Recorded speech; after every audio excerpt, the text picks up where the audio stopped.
Hello বন্ধুরা, welcome back to my channel. তো তোমরা কেমন আছো সবাই? আশা করছি অনেক ভালো আছো, আমিও অনেক ভালো আছি।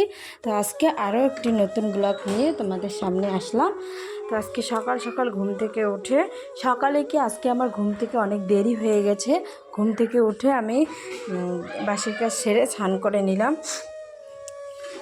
তো বন্ধুরা, এখন ভাবতেছি এটা সারাদিন শুধু কাজ কাজ কাজ কাজ করেই জীবন শেষ, মানে যতদিন জীবন ততদিন কাজ করতেই হবে। তাই এখন আমি মনে মনে ভাবতেছি যে ঘুম থেকেই দেরি করে উঠবো, তাহলে কাজও একটু কম করতে লাগবে। আমি যেই সকালে করে ঘুম থেকে উঠি, মানে কাজ আর শেষ হয় না। তো এখন থেকে ভাবতেছি মানে ভোরে আর সকাল সকাল উঠবো না, এখন থেকে 7টা-8টার দিকে উঠবো, তাহলে সকালকে ওই টাইমটা একটু রেস্ট পাবো, ঘুমোতে পারবো।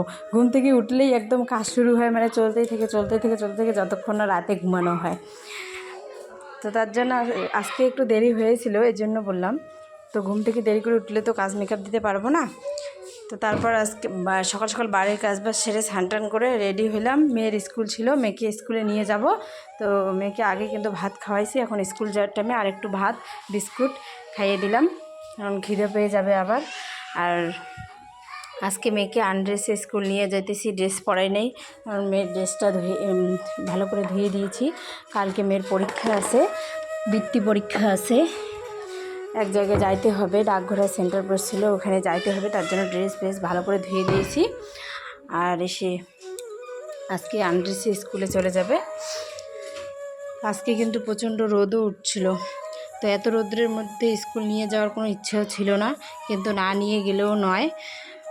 এই যে দেখো, আমরা মা মেয়ে রেডি হয়ে সাইকেল নিয়ে বেরিয়ে পড়েছি। ছাতা নিয়েছি আমি রোদ্রের মধ্যে, আর আমার মেয়ে তো ছোটো, ছাতা ধরতে পারে না, তো ওকে পিছনে শাড়ির আঁচলটা দিই, ও শাড়ির আঁচলটা মাথায় দেয়। এইভাবে মা মেয়ে মিলে চলে গেলাম স্কুলে। স্কুলে না গেলেও হবে না, স্কুলে নাচ শিখাইতেছে ম্যাম বলছে একদিন মিস হয়ে গেলে নাচের স্টেপগুলো ভুল হয়ে যাবে, মানে ওরা যারা যাবে ওরা তো শিখবে, তো শিখতে পারবে না। তার জন্য এত রোদের মধ্যেও এখন ওকে স্কুলে নিয়ে যাইতেই হচ্ছে।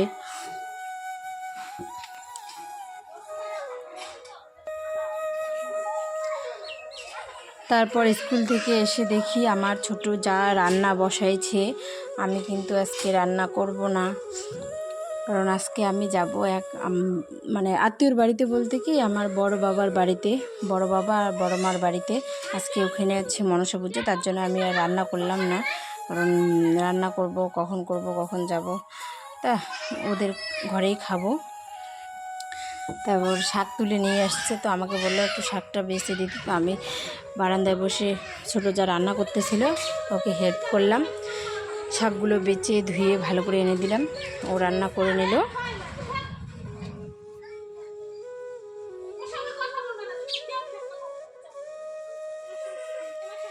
তো আমাদের একটা ব্লগে দেখছিলেন ঢেঁকিয়া শাক তোলার ব্লগ, আমরা কিন্তু অনেকদিন থেকে ঢেঁকিয়া শাক তুলি না, তো আজকে আরেকটু তুললাম। বাড়ির পিছনে আছে, তো বাড়ির পিছন দিকটা দেখলো সেই নাকি ঢেঁকিয়া শাক হয়েছে, তা তুলে নিয়ে আসলো।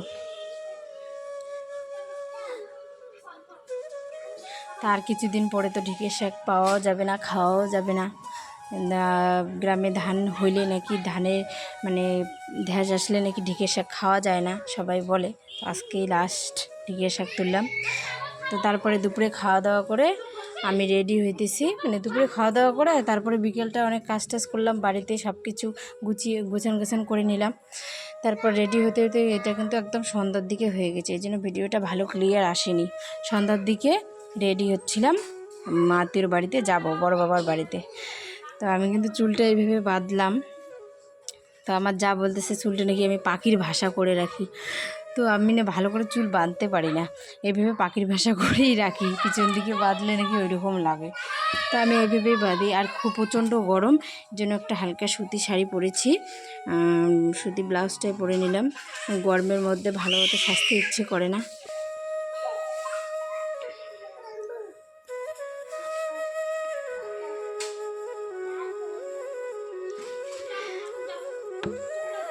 তো আমি এই বক্সটাতে সাজাগোজার জিনিস রাখি।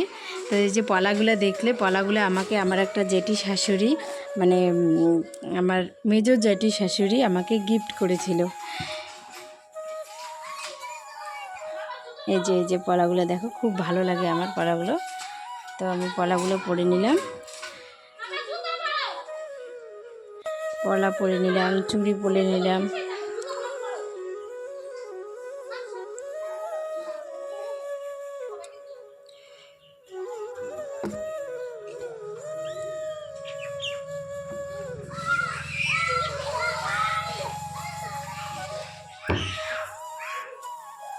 তারপরে যে কানের পরে নিলাম, এগুলো আমার বিয়ের আমার বাবার বাড়ি থেকে দিয়েছে কানেরগুলা।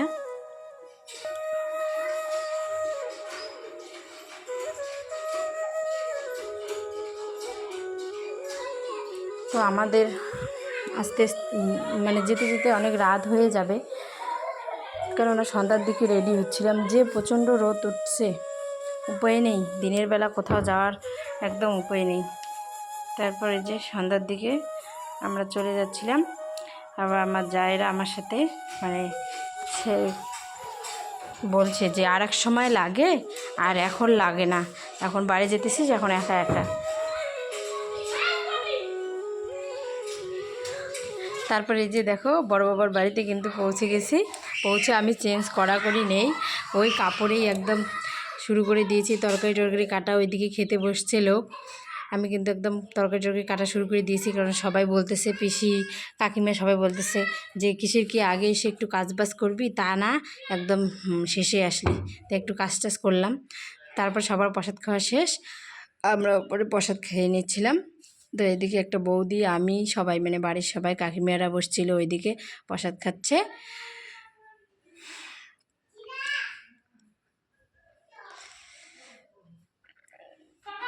তো বন্ধুরা, ভিডিওটা আজকে এখানেই শেষ করলাম। তো তোমরা সবাই ভালো থেকো এই কামনায় করি। আর আমার ভিডিওগুলো তোমাদের কেমন লাগে অবশ্যই কিন্তু কমেন্ট করে বলবে। টাটা।